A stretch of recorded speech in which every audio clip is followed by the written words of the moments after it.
한 쌍의 커플과 그들의 가장 친한 친구. 즐거웠던 생일 파티가 끝난 후 세 사람은 커플이 거주하는 펜트하우스 1601호 아파트로 함께 돌아왔습니다.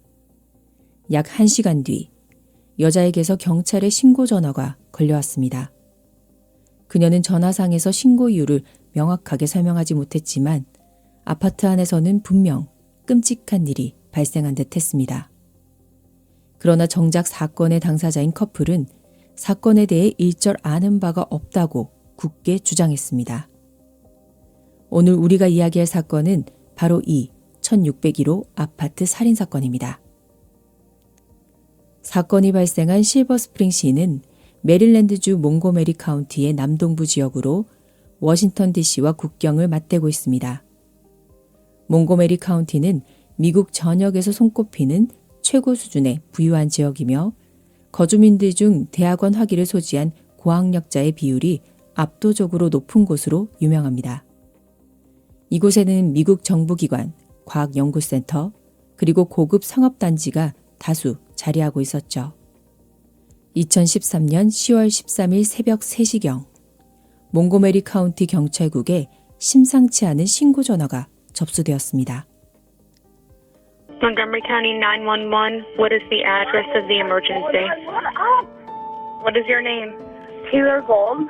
He's here and I need emergency right now. 신고자는 스스로를 테일러 골드라고 밝혔으며 통화 내내 혼란과 긴장감이 가득했습니다. 테일러는 당황한 목소리로 말을 더듬으며 현장에 피가 흥건하다고 언급했지만 무슨 일이 일어났는지 명확하게 설명하지 못했습니다. 또한 전화 배경에서는 한 남성의 목소리가 희미하게 들려왔고 테일러는 통화 중 수화기를 여러 번 내려놓고 남성과 대화하는 듯 보였습니다. 하지만 교환원이 다른 사람이 있는지 묻자 그녀는 오직 혼자라고 답했습니다. 이 9분간의 통화만으로는 신고자가 처한 상황을 파악하기 어려웠지만 교환원은 테일러가 위험에 처해 있다고 직감했죠. 경찰은 전화 위치 추적 기술로 그녀의 정확한 위치를 파악했습니다. 주소는 실버스프링 이스트 웨스트 하이웨이 1220호 블레어 이스트 아파트 1601호였습니다. 가장 가까운 곳에 있던 딘스파크 경관과 그의 부관이 현장으로 급히 출동했습니다. 두 경관이 아파트 건물의 꼭대기 측인 16층에 도착했을 때 복도 모퉁이에 한 여자가 웅크리고 앉아 있었죠. 그녀가 바로 신고자인 테일러 골드였습니다. 테일러는 매우 불안해 보였고 손과 다리에 선명한 핏자국이 묻어 있었습니다. 아파트 현관문은 열려 있었죠. 절친의 사망과 용의자의 모순된 진술. 스파크 경관과 그의 부관은 조심스럽게 아파트로 들어섰습니다.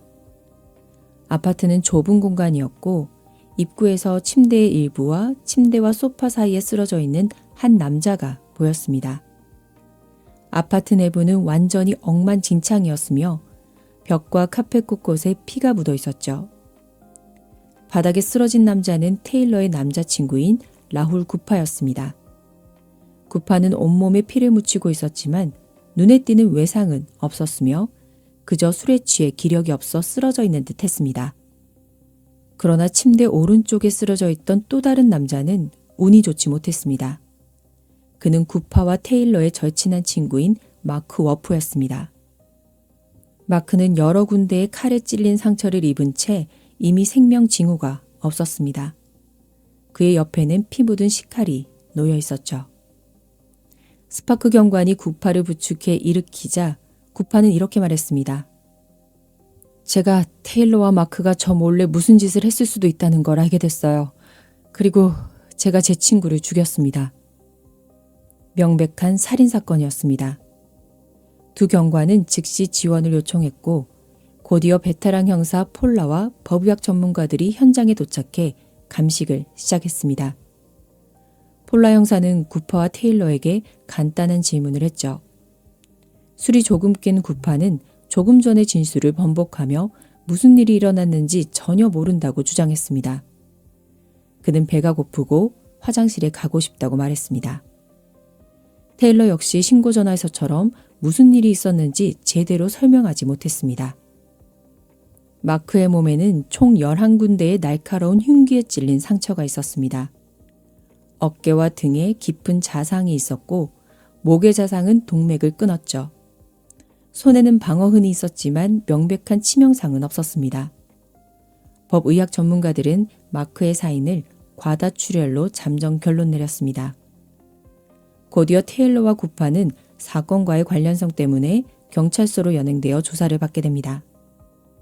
사건에 연루된 세 젊은이들은 모두 고학력의 전도 유망한 엘리트였습니다.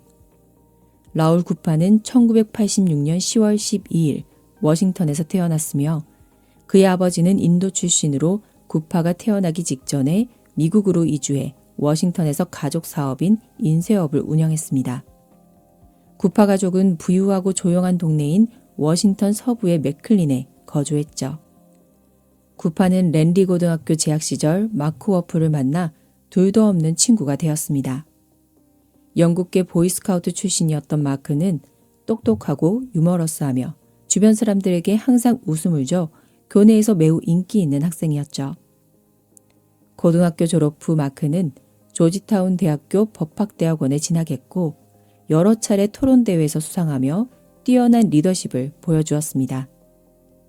구파의 가족 역시 마크를 신뢰할 수 있는 친구로 극찬했습니다. 한편 구파는 조지 워싱턴 대학교에서 생물의학 석사학위를 취득했습니다. 테일러 골드는 구파의 여자친구로 그녀 역시 매우 뛰어난 인재였죠.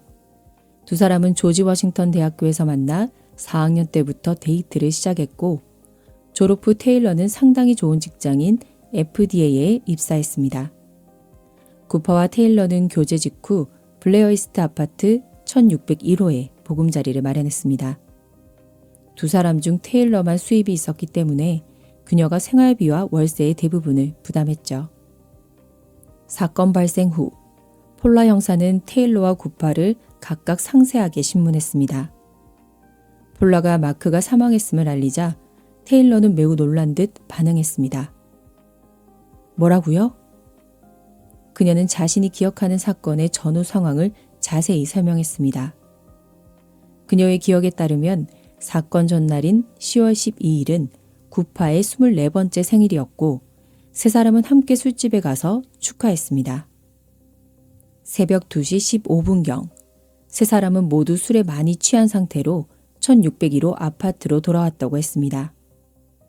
테일러는 마크를 살해했는지 묻자 테일러는 그렇게 생각하지 않는다고 답했습니다. 폴라는 구파가 살인을 인정했을 때 언급했던 것처럼 그녀와 마크 사이에 부적절한 행동이 있었는지 계속해서 물었습니다. 테일러는 없다고 대답하면서도 만약 다른 증거를 찾는다면 부인하지 않겠다고 덧붙였습니다. 경찰은 아파트 감시 카메라 영상을 통해 세 사람이 아파트로 돌아온 시간이 테일러의 진술과 일치함을 확인했습니다. 영상 속 세 사람은 분명 술에 취했지만 매우 행복해 보였고 심지어 마크는 엘리베이터를 기다리며 춤을 추는 듯 활기찬 모습이었습니다. 이들에게서 어떤 이상 징후도 찾아볼 수 없었습니다.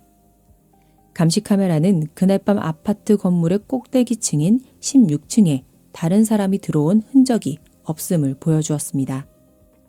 이는 피해자 마크 외에 두 사람 중 적어도 한 명이 범인임을 시사했습니다. 아파트가 좁고 별도의 침실이 없다는 점을 고려할 때 폴라 형사는 테일러가 술 취함을 핑계로 기억이 나지 않는다고 주장하는 것이 사실을 은폐하고 자신을 보호하기 위한 거짓말일 수 있다고 의심했습니다. 다음으로 폴라 형사는 구파를 신문했습니다. 술이 깬 구파는 그날 밤 무슨 일이 있었는지 기억이 나지 않으며 심지어 경관들이 아파트에 들어왔던 상황조차 기억하지 못한다고 말했죠. 그러나 그는 이전에 현장에서 스파크 경관에게 자신이 마크를 살해했다고 시인한 사실에 대해서는 입을 열지 않았습니다. 폴라가 그의 몸에 묻은 피는 어떻게 된 것인지 묻자 구파는 자신이 소파에 앉아 꾸벅꾸벅 졸다가 테일러의 비명소리를 들었고 마크가 상처를 입은 것을 보고 상처 부위를 눌러 지혈을 시도했으며 그때 자신의 몸에 피가 묻은 것이라고 설명했습니다. 또한 그는 테일러에게 경찰에 신고하라고 했지만 테일러가 주저하는 것 같았다고 말하며 주저라는 단어를 쓰고 싶지 않다고 강조했습니다. 폴라가 마크와 테일러가 부적절한 행동을 했는지 묻자 구파는 아니다라고 답했습니다. 구파의 진술은 앞뒤가 맞지 않았고 그는 자신이 마크를 살해했다는 사실을 인정하고 싶지 않으면서도 여자친구인 테일러에게 불리한 영향을 미치는 것도 원치 않는 듯 했습니다. 수상한 문자 기록과 은폐된 증거들. 폴라 형사는 세 사람의 다른 사회적 관계를 파고들며 추가 단서를 찾기 시작했습니다. 구파의 전 여자친구는 경찰에게 구파가 평소에는 상냥하지만 술을 마시면 완전히 다른 사람으로 변한다고 말했습니다. 이 때문에 그의 룸메이트들은 불안감을 느껴 더 이상 구파가 공동 거주하는 집에 들어오는 것을 허락하지 않았다고 합니다. 또한 폴라는 사건 당일 밤에 그들의 공통 친구인 조시 화이트라는 또 다른 인물이 있었다는 사실을 알게 되었습니다. 화이트는 경찰에게 그날 밤 일행이 3개의 술집을 차례로 방문했고 모두 술을 많이 마셨다고 진술했습니다. 그는 구파의 전 여자친구와 마찬가지로 구파가 술에 취하면 성격이 매우 난폭해진다고 말했습니다. 화이트는 구파가 화장실에 간 사이 테일러가 자신에게 유혹을 시도했고 돌아온 구파가 그들의 대화를 일부 들었으며 이 때문에 분위기가 매우 어색했다고 언급했습니다.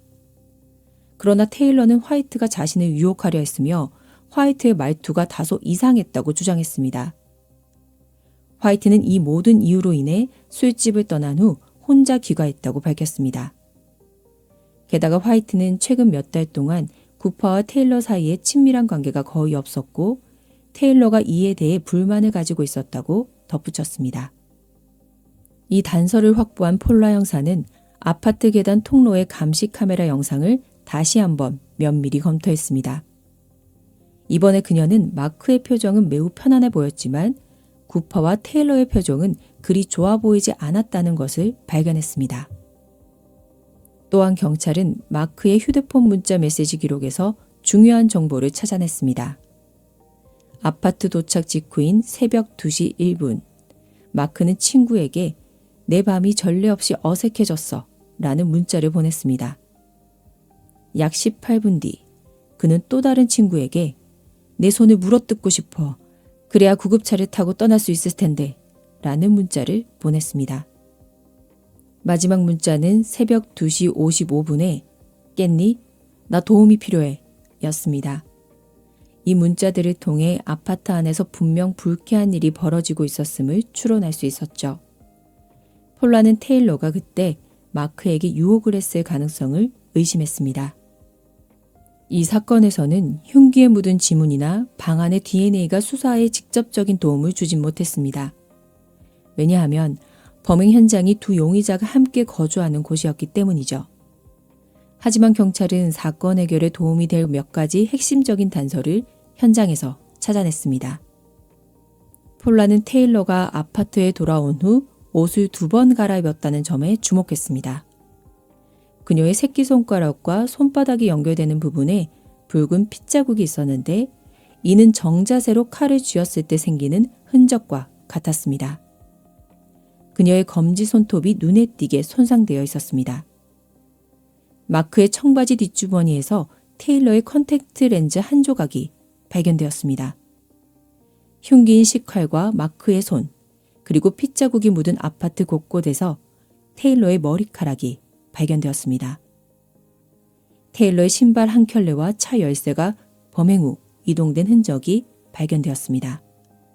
그러나 과학수사보고서에 따르면 마크에게는 총 11군데의 자상이 있었고 특히 등 쪽 자상은 깊이가 10cm를 넘었습니다. 테일러의 키는 165cm, 몸무게는 55kg에 불과하여 그녀의 힘으로는 이처럼 깊은 자상을 입히기 어려웠습니다. 또한 테일러는 몸에 아무런 상처도 없었으며 얼굴에 핏자국도 없었고 머리카락은 건조했으며 화장도 그대로였죠. 경찰은 신고전화 녹취록에서 테일러와 구파 사이에 몸싸움이 있었음을 암시하는 소리가 희미하게 들렸다는 점을 주목했습니다. 그녀의 손과 다리에 묻은 피는 아마도 그때 생긴 것일 수 있었습니다. 폴라 형사는 구파가 현장에서 마크를 살해했다고 시인한 것이 그의 유일한 솔직한 진술이었다고 여전히 확신했습니다. 그녀는 구파와 테일러 모두 무슨 일이 있었는지 알고 있다고 판단했습니다. 하지만 의아한 점은 마크가 11군데나 찔린 것으로 보아 범인은 마크에게 극도의 증오심을 느꼈을 가능성이 높지만 구파는 전화상으로 절망하며 울었고 마크에게 심폐소생술까지 시도했다는 점입니다. 폴라 형사는 두 용의자 모두 자신이 범인이 아니라고 주장했기에 테일러와 구파를 대면시켜 보기로 결정했습니다. 테일러가 사건 발생 후 구파를 처음 만났을 때 두 사람은 잠시 침묵했죠. 그들은 자신들의 대화가 경찰에 의해 도청되고 있음을 알고 있었지만 아무 말도 하지 않는 것은 부자연스러웠습니다. 먼저 입을 연 것은 구파였습니다. 그는 테일러에게 네가 마크한테 그런 짓을 한 거야? 라고 물었습니다.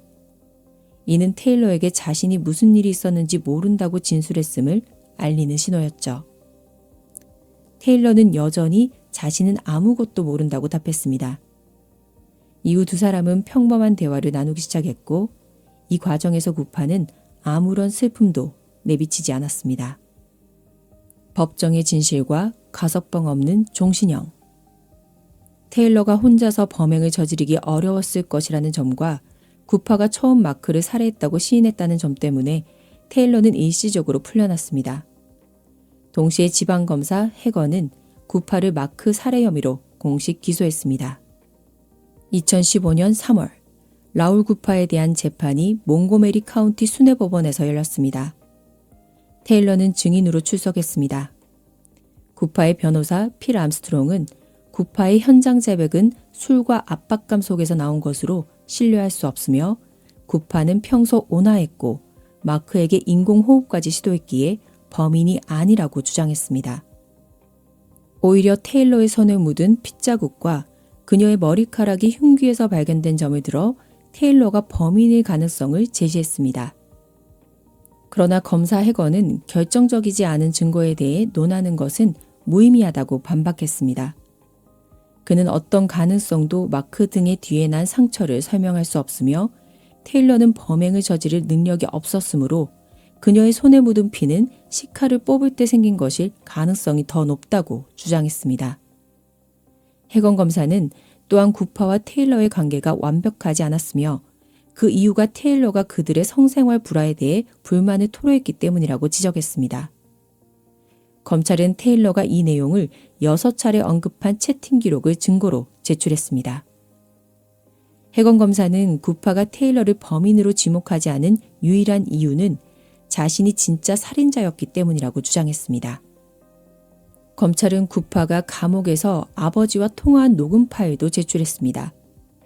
그의 아버지가 무슨 일이 있었는지 묻자 구파는 싸움에 휘말렸고 마크가 칼을 가지려 했어요. 그리고 제가 결국 칼을 잡았어요. 라고 말했습니다. 이 녹음 파일은 구파가 경찰에게 솔직하게 말하지 않았음에도 불구하고 실제로는 더 많은 것을 기억하고 있음을 입증했죠. 재판 마지막 날, 구파는 법정 진술에서 이 사건에 대한 자신의 생각이나 감정을 공유하지 않을 것이라고 말했습니다. 그러나 마크가 함께한 행복하고 단순했던 시간을 영원히 기억할 것이라며 이 일에 대해 얼마나 미안한지 말로 표현할 수 없다고 덧붙였지만 자신의 진술 내내 어떤 잘못도 인정하지 않으려는 태도를 보였습니다. 5월 27일, 배심원단은 5시간의 심의 끝에 구파에게 유죄 판결을 내렸습니다. 리처드 조던 판사는 선고 시 배심원단은 당신을 믿지 않습니다. 나 역시 당신을 믿지 않습니다. 나는 진실도 어떤 뉘우침도 듣지 못했습니다. 라고 말했습니다. 조던 판사는 구파의 평온함이 섬뜩하며 그의 거짓말이 계속되고 있다고 지적했습니다. 결국 라울 구파는 가석방 없는 종신형을 선고받았습니다. 구파는 모든 항소 권리를 소진했지만 이 판결은 끝내 뒤집히지 않았습니다. 사건이 종결된 후 테일러는 단 한 번도 기자들의 인터뷰 요청에 응하지 않았습니다. 법적으로는 구파가 살인자로 단죄되었지만 사건을 지켜본 대중과 관계자들은 구파가 진범일 가능성이 높다고 보면서도 테일러가 과연 단순한 목격자나 방관자에 머물렀을지에 대한 의혹의 시선을 거두지 않고 있습니다. 이 사건은 우리에게 관계의 진실성에 대한 뼈아픈 교훈을 남깁니다. 겉으로는 완벽했던 엘리트들의 삶이 내부의 질투, 불만, 그리고 술이라는 변수 앞에서 얼마나 쉽게 파국을 맞이하는지를 보여줍니다. 우리가 흔히 술김에 저지른 실수로 치부하는 이들이 사실은 숨겨왔던 감정의 폭발이며 이 작은 폭발이 한 사람의 목숨과 두 사람의 미래를 영원히 앗아갈 수 있음을 경고합니다. 따라서 가장 가까운 관계일수록 순간의 감정을 숨기려 거짓을 덧대는 대신 솔직하게 감정을 다루고 존중해야 한다는 엄중한 메시지를 전하고 있습니다. 오늘 이야기는 여기까지입니다. 구독과 좋아요는 늘 영상을 만드는 데 큰 원동력이 됩니다. 여러분들의 생각도 댓글로 공유해 주시면 더욱 감사드립니다. 그럼 다음 시간에 뵐게요.